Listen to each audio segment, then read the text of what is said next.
Break के बाद दर्शकों आप सभी का मैं स्वागत करती हूं। आप देख रहे हैं इंडिया न्यूज, आपके साथ मैं सृष्टि मिश्रा। चलिए शुरुआत करते हैं बुलेटिन की। बात करते हैं आज अंतरिक्ष की। अंतरिक्ष की नई महाशक्ति बनने की दौड़ अब पहले से कई ज्यादा तेज हो चुकी है। चीन ने एक ऐसी तकनीकी कामयाबी हासिल की है जिसने वैश्विक स्पेस रेस में अमेरिका को नई चुनौती दे दी है। हैनन द्वीप से लॉन्च किए गए लॉन्च मार्च 10B रॉकेट के पहले चरण को सफलतापूर्वक समुद्र में बने फ्लोटिंग प्लेटफॉर्म पर वापस उतारकर चीन ने रीयूजेबल रॉकेट टेक्नोलॉजी की दिशा में बड़ी छलांग लगा दी है। यह तकनीक लॉन्च की लागत घटाने के साथ मिशन की रफ्तार भी बढ़ाती है। अब तक इस क्षेत्र में एलन मस्क की स्पेसएक्स और अमेरिका की ब्लू ओरिजिन का दबदबा रहा है, लेकिन चाइना अब इस दिशा में अमेरिका को टक्कर दे रहा है। यही तकनीक चीन के महत्वाकांक्षी मानवयुक्त चंद्र मिशन और भविष्य के सैन्य सामरिक स्पेस नेटवर्क की भी नींव बनेगी। लेकिन राहत की बात तो यह है कि भारत भी अंतरिक्ष की दौड़ में पीछे नहीं है। इसरो रीयूजेबल लॉन्च व्हीकल और नेक्स्ट जनरेशन लॉन्च व्हीकल पर तेजी से काम कर रहा है, जिसका मकसद स्पेस मिशनों को सस्ता, तेज, वैश्विक लॉन्च मार्केट में भारत को ज्यादा प्रतिस्पर्धी बनाना है। वर्टिकल लैंडिंग, मोर्थिल आधारित इंजन, 30 टन तक पेलोड क्षमता और भारतीय उद्योगों की भागीदारी के साथ भारत भी अपनी अगली स्पेस क्रांति की तैयारी कर रहा है। सवाल सिर्फ अंतरिक्ष तक पहुंचने का नहीं, बल्कि भविष्य की आर्थिक, तकनीकी और सामरिक बढ़त हासिल करने का है, क्योंकि आने वाले दौर में जो देश अंतरिक्ष पर राज करेगा वही तकनीक, सुरक्षा और वैश्विक प्रभाव की नई इबारत लिखेगा। चलिए कुछ और आपको जानकारी देते हैं कि आखिर चाइना ने ऐसा कौन सा इतिहास गढ़ लिया अब जिसमें अमेरिका को भी पीछे करने की बात कही जा रही है। स्पेस रेस की नई छलांग क्या है, चलिए इस पर चर्चा करते हैं। चीन ने अंतरिक्ष की नई दौड़ में बड़ी छलांग लगाई है। पहली बार ऑर्बिटल लॉन्च के दौरान अपने करियर रॉकेट के पहले चरण को सफलतापूर्वक समुद्र में बने फ्लोटिंग प्लेटफॉर्म पर वापस उतारकर चीन ने यह संकेत दे दिया कि अब उसकी नजर सिर्फ अंतरिक्ष तक पहुंचने पर नहीं है, बल्कि वहां कम लागत और तेज गति से लगातार मिशन बनाने की है। स्पेस रेस की नई छलांग, चीन का ऐतिहासिक ऑर्बिटल लॉन्च टेस्ट। ऐतिहासिक है यह ऑर्बिटल लॉन्च टेस्ट, जी हाँ, और यही वजह है कि स्पेस रेस की नई छलांग में चीन का नाम आगे आ गया है। लॉन्ग मार्च 10B का पहला चरण सुरक्षित लौटा है, जी हाँ, सुरक्षित लौट चुका है। और अंतरिक्ष पर राज करने की बात इसलिए कही जा रही है क्योंकि फ्लोटिंग प्लेटफॉर्म पर सफल वर्टिकल रिकवरी चाइना ने कर लिया है। इसकी चर्चा आज पूरे देश में, पूरी दुनिया में हो रही है। आगे बढ़ते कुछ और जानकारी आ रही है कि आखिर किस तरीके से यहां पर नया रिकॉर्ड हासिल किया गया। सैटेलाइट भी तय कक्षा में सफलतापूर्वक चीन ने स्थापित कर लिया। आप सोचिए, सैटेलाइट को भी तय कक्षा में सफलतापूर्वक यहां पर स्टेबल कर लिया, चाइना ने स्थापित कर दिया है। अब रीयूजेबल तकनीक में चीन की बड़ी उपलब्धि है। बार बार इस्तेमाल होने वाला रॉकेट है ये। क्या है रीयूजेबल रॉकेट तकनीक? ये तकनीक क्या है, चलिए इस पर चर्चा करते हैं। बार बार इस्तेमाल होने वाला ये रॉकेट है और आपको बता दें कि कुछ और अहम जानकारी इसके बाबत कि अब तक पहला चरण सुरक्षित वापस उतरता है। इसमें क्या है? रीयूजेबल रॉकेट का तकनीक जिसको चाइना ने यहां पर हासिल कर लिया। पहला चरण सुरक्षित वापस उतरता है। आगे बढ़ते हैं। बूस्टर की दोबारा उड़ान संभव हो पाएगी। इससे जो बूस्टर है उसकी दोबारा उड़ान जो है वो संभव हो पाएगी और नियंत्रित तरीके से पृथ्वी पर ये लौट आता है। बूस्टर की दोबारा उड़ान संभव है। इसके साथ बताया नया रॉकेट बनाने की जरूरत कम है, मतलब चाइना को अब नया रॉकेट बनाने की जरूरत कम है। आप देखिए नाम से ही समझिए, रीयूजेबल रॉकेट तकनीक, दोबारा रॉकेट आपको बनाने की जरूरत ही नहीं है। और आपको बताते हैं कि लॉन्च लागत में इसकी भारी कमी आई है। मतलब जब देखिए लागत है ही नहीं तो देश पर अतिरिक्त भार भी नहीं पड़ेगा चाइना पर। कम समय में ज्यादा लॉन्चिंग इसकी हो पाएगी। देखिए ये भी जानकारी सामने आएगी अभी। कम समय में ज्यादा लॉन्चिंग, जी हाँ, चंद्र और मंगल मिशन के लिए अहम है और पूरी दुनिया की निगाहें टिकी हुई है चंद्र और मंगल पर। आगे बढ़ते हैं। अंतरिक्ष से मजबूत रक्षा क्षमता ये देगा। स्पेस टेक्नोलॉजी बनी रणनीतिक ताकत। क्या है ये? स्पेस टेक्नोलॉजी बनी रणनीतिक ताकत। अंतरिक्ष से मजबूत रक्षा क्षमता यहां पर मिली है चाइना को और सैन्य और संचार नेटवर्क को बढ़त मिली है। संचार नेटवर्क को बढ़ाने का भी इसमें मौका मिला है, इसमें बढ़त मिली है। आगे बढ़ते हैं। कुछ और जानकारी सामने आ रही है कि अब स्पेस टेक्नोलॉजी किस तरीके से यहां पर ताकत बनकर उभरी है। सैटेलाइट आधारित निगरानी मजबूत हुई है। चीन के सैटेलाइट आधारित जो निगरानी है वो मजबूत हुई है। किसके पास कितनी बढ़त है इस पर चलिए आते हैं। किसके पास कितनी बढ़त हासिल है? भविष्य के युद्ध में स्पेस की निर्णायक भूमिका यह निभा सकता है रीयूजेबल रॉकेट, जिसकी हम बात कर रहे हैं, रीयूजेबल रॉकेट तकनीक। इस पर आज हम पूरे चर्चा करेंगे। स्पेस टेक्नोलॉजी में ये बढ़त बनाए हुए है। किसके पास कितनी बढ़त है? स्पेस एक्स पहले से रीयूजेबल तकनीक में आगे है और अब मेरे साथ इस खास मुद्दे में बेहद खास मेहमान जुड़ चुके हैं। सृजन पाल सिंह स्पेस वैज्ञानिक हैं, जुड़ चुके हैं सर, बहुत स्वागत है सृजन सर आपका इंडिया न्यूज पर। डॉक्टर रवि कुमार डीआरडीओ के पूर्व डायरेक्टर हैं, he is also with us. Sir आपका भी बहुत बहुत वेलकम है, बहुत स्वागत है सर। पहला सवाल मेरा सृजन पाल सर आपसे होगा, सर चाइना की इस बढ़त को हम कैसे देखें? क्या ये टेंशन देने वाली बात है, क्या कहेंगे? देखिए, इसमें तो कोई दो राय नहीं है कि चाइना की ये जो अचीवमेंट है ये काबिल तारीफ है। ये बहुत हाँ। कॉम्प्लिकेटेड टेक्नोलॉजी है। इसको सिर्फ अब तक यूनाइटेड स्टेट्स ऑफ अमेरिका की जो आपने कंपनीज बताई, स्पेसएक्स, और इसमें एक्चुअली अमेजॉन की जो ब्लू ओरिजिन कंपनी है वो भी रीयूजेबल लॉन्च पे काम कर रही है। उसके अलावा अब चाइना ही दूसरा देश है जो रीयूजेबल पे काम कर रहा है। जैसे आप बताया, रीयूजेबल से फायदा सबसे बड़ा यही है कि आप बार बार लॉन्च कर सकते हैं। जो फर्स्ट स्टेज बूस्टर होता है वो तब यूज होता है जब एटमॉस्फेयर का प्रेशर ज्यादा होता है, रॉकेट भारी होता है, गुरुत्वाकर्षण सबसे ज्यादा होता है जब लॉन्च हो रहा होता है। उस समय का जो रॉकेट स्टेज होता है वो बहुत भारी भरकम होता है, महंगा होता है बनाना। और अगर उसको हम कैच करके दोबारा यूज कर रहे हैं, बार बार यूज करते रहे, तो उससे कॉस्ट सेविंग लगभग 80 से 90% हो सकती है। यानी जो लॉन्च आप 1 मिलियन में करते थे वो आप यानी 10 लाख में करते थे, वो आप 1 लाख में कर लेंगे। इतना अंतर पड़ सकता है लॉन्च पे। तो इसीलिए जो आपने डेटा दिया वो बहुत इंपॉर्टेंट है। अब तीसरा देश जो इसमें इस रेस में काफी कदम उठा रहा है वो भारत है। भारत में 3 तरीके से हम रीयूजेबल लॉन्च व्हीकल पर काम कर रहे हैं। एक तो हम काम कर रहे हैं विंग्ड रीयूजेबल व्हीकल, यानी अगर आपने वो कल्पना चावला जिस एयरक्राफ्ट पर जाती थी, ऑर्बिटर जिसको बोलते थे, कोलंबस भी बोलते थे उसका नाम, जिससे पंख होते थे, तो वो लैंड करता था, वो अंतरिक्ष जाता था और वापस आकर के एक रनवे पर लैंड करता था। तो वैसा ही हम बना रहे हैं जिसका नाम है पुष्पक। वो एक रीयूजेबल लॉन्च व्हीकल है। अभी तक हमने उसकी ऑटोनॉमस यानी अनमैन्ड लैंडिंग कर ली है, वो कंप्यूटर बेस्ड लैंडिंग करने के काबिल हो चुका है। लेकिन अभी तक वो अंतरिक्ष तक नहीं गया है, वो ऊंचाई तक गया है, फिर उसने लैंड किया है। आगे चल हाँ। के वो अंतरिक्ष भी जा पाएगा। दूसरा जो तरीका होता है वो है वीटीवीएल, यानी vertical take off and vertical landing. ये जो स्पेस एक्स का आप वर्णन कर रही थी, ये वर्टिकल टेक ऑफ और वर्टिकल लैंडिंग वाला होता है, कैच कर लेता है चॉपस्टिक अच्छा। में। आपने स्पेस एक्स की वीडियोस देखी होंगी। हम जिस टेक्नोलॉजी पे काम कर रहे हैं उसका नाम है एडमायर। अभी कुछ साल लगेंगे हमें वहां तक पहुंचने में कि हम वर्टिकल लैंडिंग और वर्टिकल टेक ऑफ कर पाए, लेकिन काम हमारा इस पर चल रहा है। फिलहाल हम इसके लेग्स डिजाइन कर रहे हैं, जिन एक जिन छोटा पैरों पे क्वेश्चन खड़ा आपसे, होकर। सर कितना साल लग सकता है? फिर आप ही कंटिन्यू कीजिए, कितना साल लग सकता है? अब मुझे लगता है कि 12 से 24 महीने लगेंगे, यानी 1 से 2 साल तो लगेगा इसको अच्छा। हमें पहुंचने। तो जो अंतरिक्ष की भाषा में बहुत बड़ा समय नहीं है। ये कॉम्प्लिकेटेड टेक्नोलॉजी है और हमें भी इंसानों को बार बार भेजना और वापस लाना है। हमें भी अपना अंतरिक्ष स्टेशन बनाना है जैसे चाइना बना रहा है। इसलिए हमारे लिए भी रीयूजेबल लॉन्च व्हीकल उतना ही इंपॉर्टेंट है जितना चाइना के लिए। फिर हमारा जो आपने शुरू में मेंशन किया था, एनजीएलवी यानी नेक्स्ट जनरेशन लॉन्च व्हीकल, ये हमारा जो बाहुबली टेक्नोलॉजी है LVM-3, उसका नेक्स्ट स्टेज होगा। और इसमें जो रीयूजेबल लॉन्च व्हीकल की हम टेक्नोलॉजी इस्तेमाल कर रहे हैं, इसका नाम हमने अभी सूर्या रखा है। लेकिन एनजीएलवी अभी थोड़ा दूर है। एनजीएलवी 3 से 4 साल कम से कम लगेगा। और ये भारत का जो अंतरिक्ष स्टेशन है 2035 का, और जो हमारा मून मिशन होगा, भारतीयों को मून पे ले जाना 2040 का, उसके लिए इस्तेमाल होगा। तो 3 तरीकों से हम काम कर रहे हैं। पहला पुष्पक, जो जिसमें पंख हैं और वो लैंड करता है रनवे पर। दूसरा वीटीवीएल यानी vertical take off vertical landing, जो अभी हम काम कर रहे हैं एडमायर पे, 2 साल लगेंगे। और एनजीएलवी का जो नेक्स्ट जनरेशन लॉन्च व्हीकल जब आएगा, जो कहीं भारी भरकम होगा बाहुबली के मुताबिक, बाहुबली हमें चंद्रयान तक लेके गया था, उसका नाम हम रखेंगे सूर्य। इसके अलावा भारत में प्राइवेट सेक्टर का भी पार्टिसिपेशन खुलता जा रहा है। बहुत सारी कंपनियां हैं जो तेजी से आगे आ रही हैं, बहुत तेजी से, बहुत पीछे थी, अब एकदम बराबर आती जा रही हैं। और हम भी शायद अगले 5 साल में अपना स्पेस एक्स जैसा कोई प्राइवेट कंपनी बना पाए, इसकी भी संभावना बहुत अच्छी है। कंपनी जैसे स्काई रूट, इनके नाम आप सुनते ही रहेंगे, एक बहुत तेजी से आगे बढ़ रही हैं।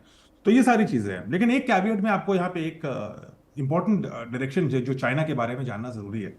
रॉकेट को कैच करना इज वन पार्ट, मुश्किल है उसको कैच करना, और चाइना ने नेट में कैच किया, उसने नेट बिछा करके नेट पे कैच किया।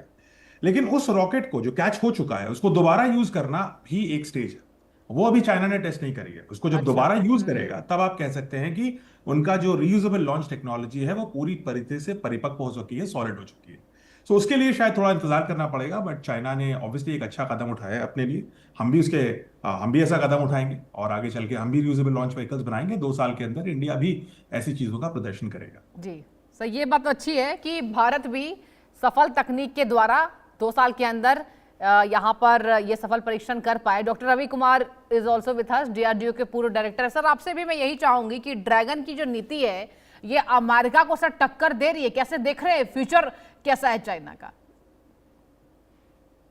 जी हाँ, देखिए चाइना, इसमें तो कोई संदेह नहीं है। अभी जैसे डॉक्टर सृजन पाल जी ने भी बताया, बहुत अच्छे से विस्तार से बताया, चाइना टेक्निक के मामले में बहुत तेजी से आगे बढ़ रहा है। अगर हम कहें अमेरिका से जब बात होती है, अमेरिका अभी जो है लगभग $30 ट्रिलियन की इकोनॉमी है। चीन अभी उससे आधे से भी कम है। किंतु जितनी तेजी से, जितनी गति से ये बढ़ रहा है, और विशेषकर जो मैन्युफैक्चरिंग में मास स्केल पे किसी चीज़ को मास स्केल पे प्रोड्यूस करने की जो टेक्नोलॉजी है, उसमें मानना पड़ेगा कि आज चीन का कोई मुकाबला नहीं है। एक छोटा सा गैस लाइटर जिसको कि कुछ पेंस की कीमत में बना करके मासिव स्केल पे पूरे दुनिया भर में बेच करके और इसके बाद भी प्रॉफिटेबल है। आप देखिए कि इसमें कितनी जटिल टेक्नोलॉजी इन्वॉल्व है, पूरे का पूरा प्रोजेक्ट मैनेजमेंट इन्वॉल्व है। वही टेक्नोलॉजी, वही क्षमताएं वे डिफेंस में प्रयोग कर रहा है, वही क्षमताएं वो स्पेस में प्रयोग कर रहा है। हमें स्पेस का, जैसे अभी डॉक्टर साहब ने बताया कि स्पेस बहुत बड़ा फ्रंटियर है। अभी हमने हमसे मतलब मानव जाति ने जितना कुछ भी अचीव किया है स्पेस के क्षेत्र में, अभी कुछ बेबी स्टेप्स हैं। अभी पूरा आपका सोलर सिस्टम एक्सप्लोर करना बाकी है, आपको दूर दूर के बाकी और चांद सितारों पर जाना बाकी है।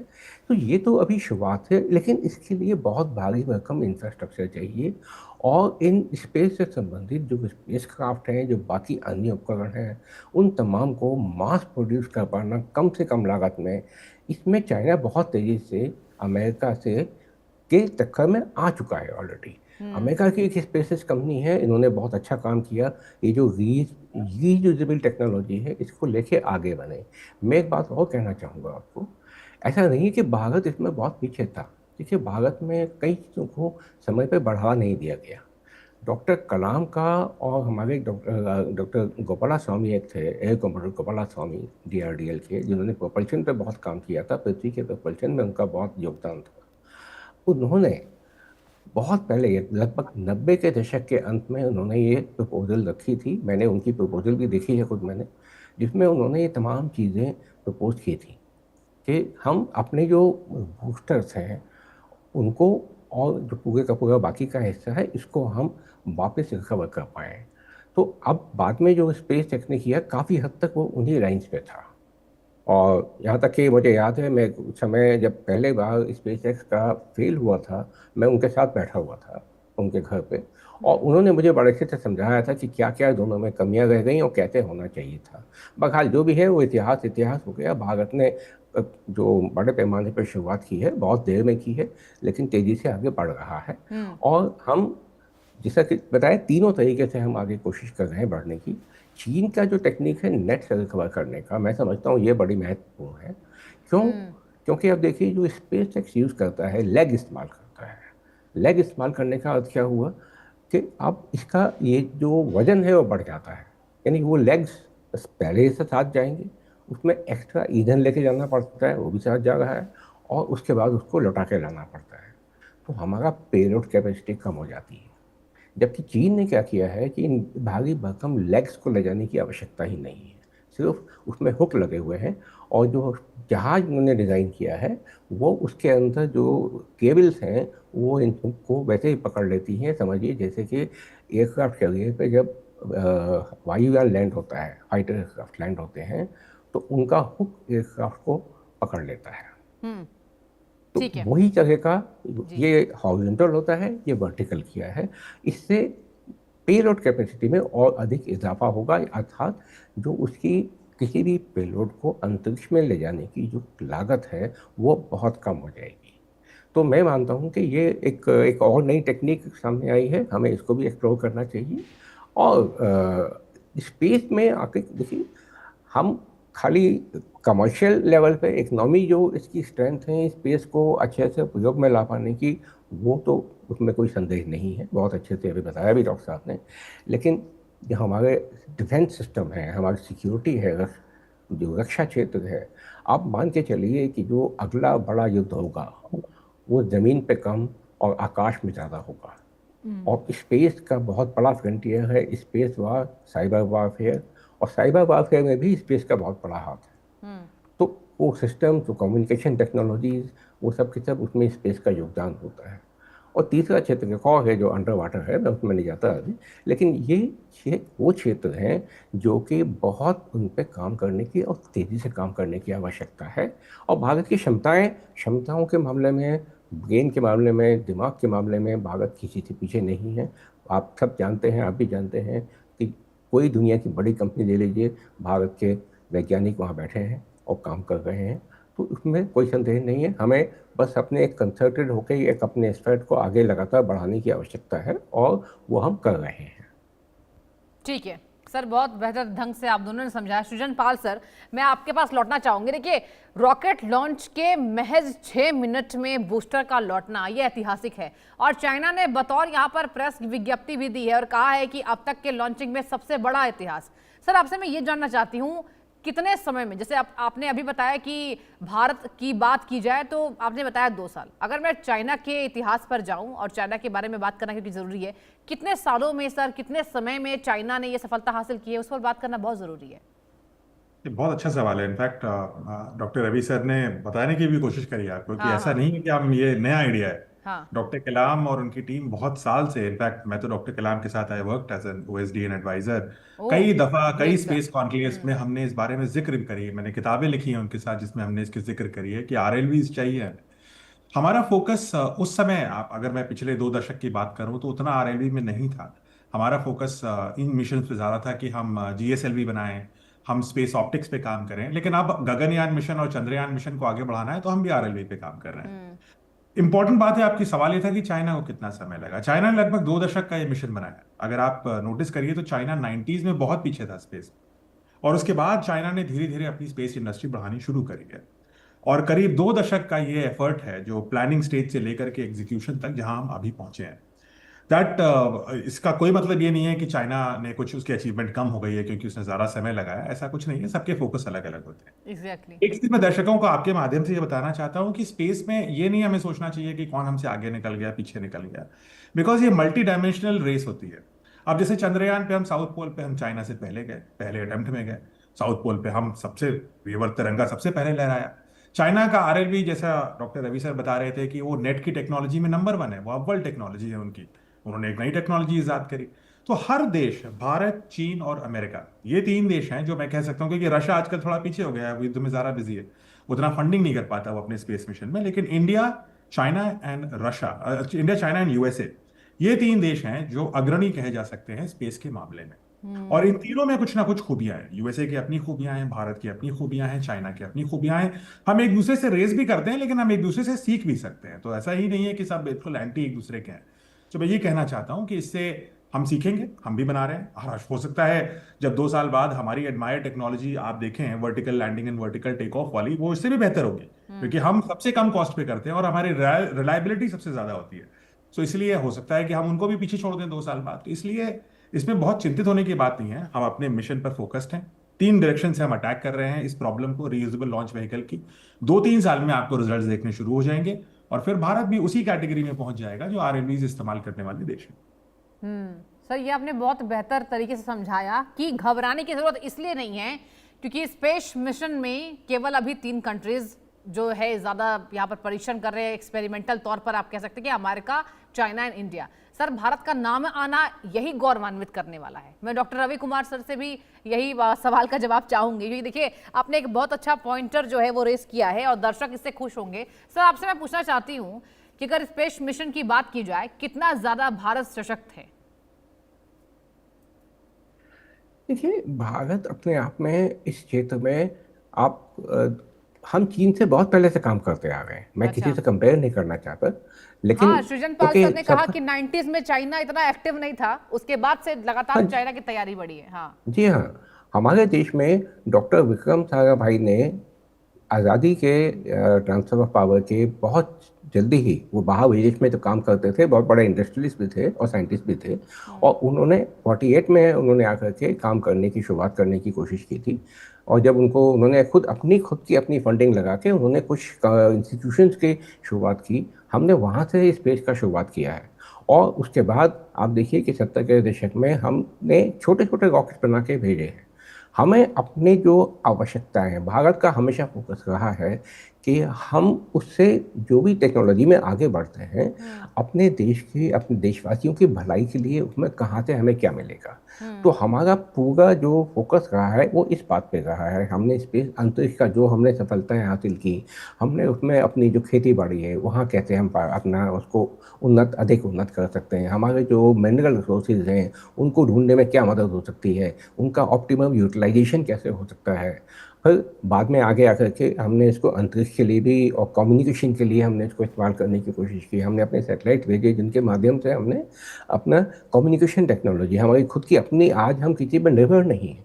बहुत दुनिया के अधिकांश देशों को अपने देश में कम्युनिकेशन के लिए दूसरों पर निर्भर होना पड़ता है। ना तो उनके पास सैटेलाइट बनाने की टेक्नोलॉजी है, ना सैटेलाइट को भेज पाने की क्षमता है। तो भारत में आपने बात की कि स्पेस टेक्नोलॉजी में हम कहाँ स्टैंड करते हैं। हम छोटे छोटे कंपोनेंट लेवल से लेकर के और सैटेलाइट बनाना और सैटेलाइट्स को अंतरिक्ष में पहुंचाना, स्थापित करना, स्टेबलाइज करना और उनको प्रयोग में लाना। अर्थ बेस्ड जो ग्राउंड स्टेशन है जहाँ से उनका डाटा इकट्ठा किया जाता है और उस डाटा को प्रोसेस किया जाता है। आज आप देखिए भारत के शिक्षकों के द्वारा जो छोड़े गए अंतरिक्ष में छोड़े गए जो सैटेलाइट्स हैं, अर्थ ऑब्जर्वेशन सैटेलाइट की बात मैं करता हूँ, जो अर्थ की निगरानी करते हैं और अर्थ का लो अर्थ ऑर्बिट में रहते हुए वो पूरे को अर्थ को स्कैन करते रहते हैं। उसकी क्षमता आज हमारी जो डाटा आराम से फ्रीली किसी के लिए भी अवेलेबल है, कोई भी भारत का एक साइंटिस्ट या एक स्टूडेंट चाहे तो उस डाटा को इस्तेमाल कर सकता है। 5 मीटर रिजोल्यूशन की टेक्नोलॉजी उपलब्ध है और हमने 1 मीटर से भी कम, लगभग 0.3-0.4 मीटर तक हम पहुंच चुके हैं। ये बहुत बारीकी है। आप सोचिए कि अंतरिक्ष में सैटेलाइट है और हम कहाँ स्टडी कर रहे हैं। हम 30 सेंटीमीटर 1 फुट का रेजोल्यूशन पे हम चीज़ को एग्जामिन कर सकते हैं। तो ये स्पेस हमारे जो रिसोर्सेज हैं वहाँ काम आता है उनके लिए। हमारे जो खेती में हमारे पास कहाँ क्या क्षमताएं हैं, फसल में क्या चल रहा है, कहाँ हमें अधिक ध्यान देने की आवश्यकता है, वहाँ काम आता है। और रक्षा क्षेत्र में तो इसका बेहद उपयोग है। हमने ऑपरेशन सिंधु में देखा कि किस प्रकार हमने इन तमाम अपने रिसोर्सेज को इस्तेमाल करके चंद मिनटों में हमने दुश्मन को घुटनों पर लाद के खड़ा कर दिया। बहुत अपना कोई विशेष नुकसान हमारा नहीं हुआ। युद्ध है तो थोड़ा बहुत तो कुछ होता ही है, लेकिन ऐसा कुछ हमारा नुकसान नहीं हुआ। और चंद मिनटों में आप देखिए कि दुनिया की महाशक्ति है अमेरिका और रशिया, और वो जिस युद्ध में उलझे हैं, 3 वर्ष से अधिक हो गए रशिया को यूक्रेन के साथ उलझे हुए, और महीनों बीत गए आपके अमेरिका को ईरान में उलझे हुए। युद्ध शुरुआत कर दी, ख़त्म कब होगा पता नहीं किसी को। लेकिन भारत ने अपने पूरे ऑब्जेक्टिव जो मीट किए उसमें स्पेस टेक्नोलॉजी का बहुत बड़ा हाथ रहा है, बहुत योगदान रहा है। तो हमारी ये मजबूती है, ये हमारी सफलता है स्पेस की। और हम आगे का जो भविष्य है हम उसमें बहुत तेज़ गति से आगे बढ़ रहे हैं। जो एक एक्सेलरेशन जो रेट होता है ग्रोथ का, वो हमारा बहुत हाई है। तो हम बहुत जल्दी, जैसे अभी डॉक्टर साहब ने भी कहा, हम तब जितने जो बाकी के 3 देश नाम बताए उनसे हम बराबर में तो आ ही जाएंगे, हम उनसे भी आगे निकलेंगे। और यही भारत के लिए सबसे बेहतर खबर है। सृजन पाल सिंह सर आपका बहुत शुक्रिया, डॉक्टर रवि कुमार सर आपका भी बहुत शुक्रिया डिबेट में जुड़ने के लिए और चर्चा को आगे बढ़ाने के लिए। लेते हैं छोटा सा ब्रेक, कहीं मत जाइए, देखते रहिए इंडिया न्यूज़।